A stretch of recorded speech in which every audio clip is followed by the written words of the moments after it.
नमस्कार दोस्तों। अगर बात करें भारतीय स्वतंत्रता की क्रांति और उन क्रांतिकारियों की जिनकी वजह से हमारे देश को आज़ादी मिली, तो इतिहास की रेत में शायद हज़ारों नाम दबे मिले, पर हम कुछ ही नामों से रूबरू हुए हैं। वैसे तो इन महान क्रांतिकारियों की जानकारी सहेजने की कोशिश जारी है, ताकि हमारी आने वाली हर पीढ़ी इनके बलिदान को जान समझ सके। ऐसे ही एक महान क्रांतिकारी और भारत माँ का सच्चा बेटा था वासुदेव बलवंत फड़के। फड़के ब्रिटिश सरकार के विरुद्ध सशस्त्र विद्रोह का संगठन करने वाले भारत के प्रथम क्रांतिकारी थे। उनका जन्म 4 नवंबर सन 1845 को महाराष्ट्र के रायगढ़ जिले के सिरढोणे गांव में हुआ था। 1857 की क्रांति की विफलता के बाद एक बार फिर फड़के ने ही भारतीयों में संघर्ष की चिंगारी जलाई थी। फड़के बचपन से ही बड़े तेजस्वी और बहादुर बालक थे। उन्हें वनों और पर्वतों पर घूमने का बहुत शौक था। उनकी शिक्षा पुणे और कल्याण में पूरी हुई।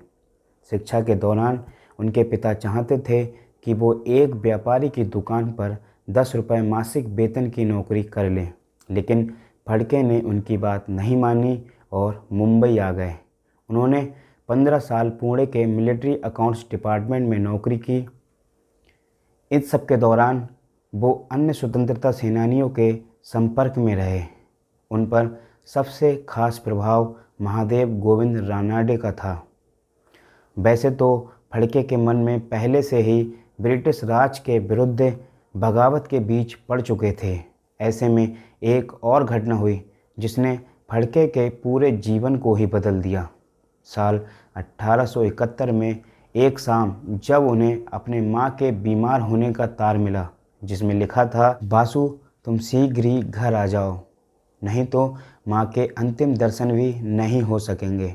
इस तार को पढ़कर वो बहुत विचलित हुए और अपने अंग्रेजी अफसर के पास अवकाश के लिए प्रार्थना पत्र देने गए, किंतु अंग्रेज सदैव भारतीयों को अपमानित करने के लिए तैयार रहते थे और उस अंग्रेज अफसर ने उन्हें छुट्टी नहीं दी।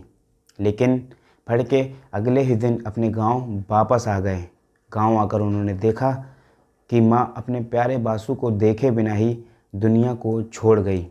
इस बात का फड़के के मन पर बहुत आघात हुआ और उन्होंने उसी दिन उस अंग्रेजी नौकरी को छोड़ दिया और भारत के अन्य स्वतंत्रता सेनानियों के साथ मिलकर उन्होंने ब्रिटिश सरकार के विरुद्ध जंग की तैयारी शुरू कर दी। देशी राज्यों से कोई सहायता नहीं मिलने पर उन्होंने शिवाजी का मार्ग अपनाकर आदिवासियों की सेना संगठित करना शुरू कर दिया। साल 1879 में उन्होंने अंग्रेज़ों के विरुद्ध विद्रोह की घोषणा कर दी और पूरे महाराष्ट्र में घूम घूम कर उन्होंने नव युवकों से विचार विमर्श करके महाराष्ट्र की कोंदी, भील और धांगड़ जनजातियों को संगठित कर रामोसी नाम का क्रांतिकारी संगठन खड़ा कर दिया। अपने इस मुक्ति संग्राम के लिए धन एकत्रित करने के लिए उन्होंने अंग्रेजी साहूकारों को लूटा। महाराष्ट्र के 7 जिलों में फड़के की सेना का ज़बरदस्त प्रभाव फैल चुका था। इस सब से अंग्रेजी सरकार बौखला गई थी और इस कारण एक दिन बातचीत करने के लिए वो विश्राम बाग में एकत्रित हुए और वहाँ एक सरकारी भवन में मीटिंग चल रही थी। 13 मई सन 1879 को रात 12 बजे फड़के अपने साथियों के साथ वहाँ पहुँचे और वहाँ अंग्रेजी अफसरों को मारा एवं पूरे भवन को आग लगा दी। इससे अंग्रेजी सरकार और भड़क गए। उसके बाद अंग्रेज़ सरकार ने उन्हें जिंदा या मुर्दा पकड़ने के लिए 50,000 रुपये के इनाम की घोषणा कर दी।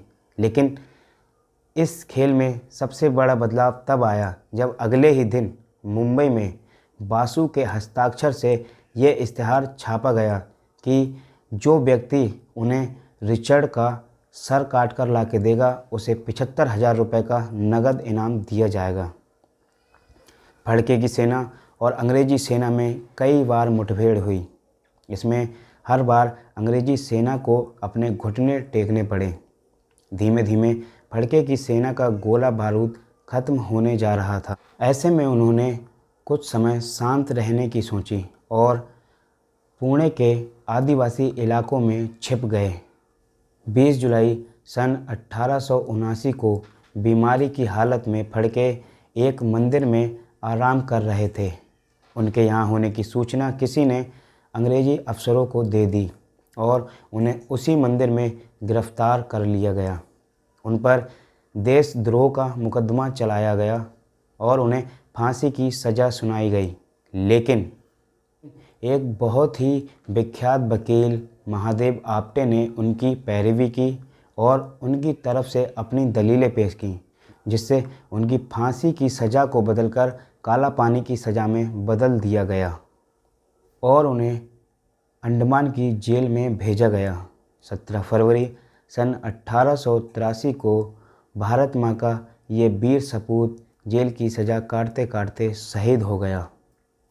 साल 1984 में भारतीय डाक सेवा ने इनके सम्मान में एक पोस्टल स्टैंप भी जारी किया। दक्षिण मुंबई में इनकी एक मूर्ति भी है। ऐसे भारत के महान और वीर क्रांतिकारियों के लिए हमारा चैनल सदैव समर्पित है।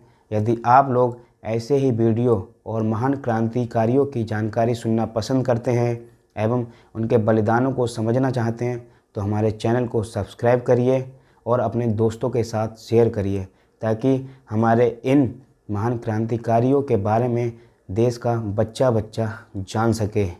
और हमारे इस चैनल के माध्यम से आपको पौराणिक कथाओं की कहानियाँ भी सुनने को मिलती रहेंगी। इसी के साथ मैं आप सभी लोगों से विदा चाहता हूँ। जय श्री राम।